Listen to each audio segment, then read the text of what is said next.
The ruins of a city, which was once magnificent, hold great historical significance, remarkable architecture, and unresolved mysteries.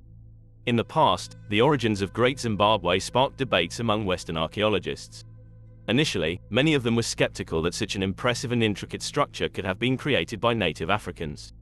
In the 16th century, Portuguese traders were the first to describe this colossal city, leading to popular beliefs associating it with the legendary cities attributed to the Queen of Sheba. During the 19th century, some archaeologists proposed that the city might have Egyptian or Phoenician origins.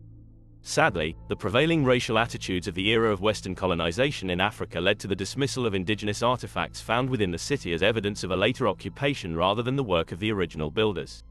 Efforts made by non-African individuals to establish a different racial group as the original creators of the city had detrimental consequences, including the removal and destruction of numerous authentic artifacts, leading to a significant loss of archaeological evidence. Despite this regrettable outcome, impartial discoveries made by archaeologists in the 20th century eventually confirmed that the city did indeed originate from Africa. However, these findings were later suppressed in order to undermine the African nationalist movement.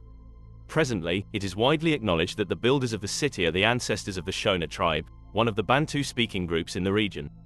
The term Zimbabwe is believed to have originated from the expression dzimba dzimba mabwe in the Karanga dialect, which roughly translates to houses of stone.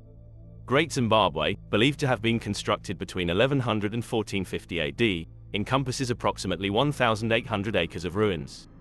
This ancient city consisted of three distinct architectural groups: the Hill Complex, the Valley Complex, and the Great Enclosure.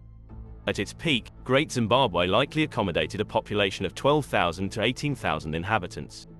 The Great Enclosure, notable for its massive 800-foot-long outer wall, holds the distinction of being the largest prehistoric structure in sub-Saharan Africa.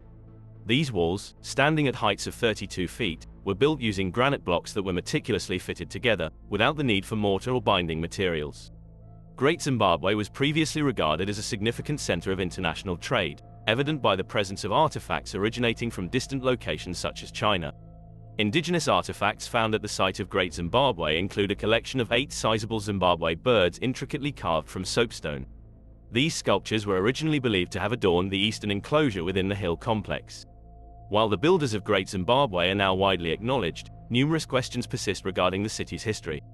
Although the location of the city was advantageous for trade, it lacked the necessary agricultural resources to sustain its population on a large scale. Consequently, it is speculated that the depletion of natural resources contributed to the eventual abandonment of the city. Despite extensive research, the original purpose behind the city's construction as well as the reasons for its abandonment by its original inhabitants remain enigmatic. Additionally, the significance and function of certain notable structures within the city, such as the conical tower, continue to elude scholars.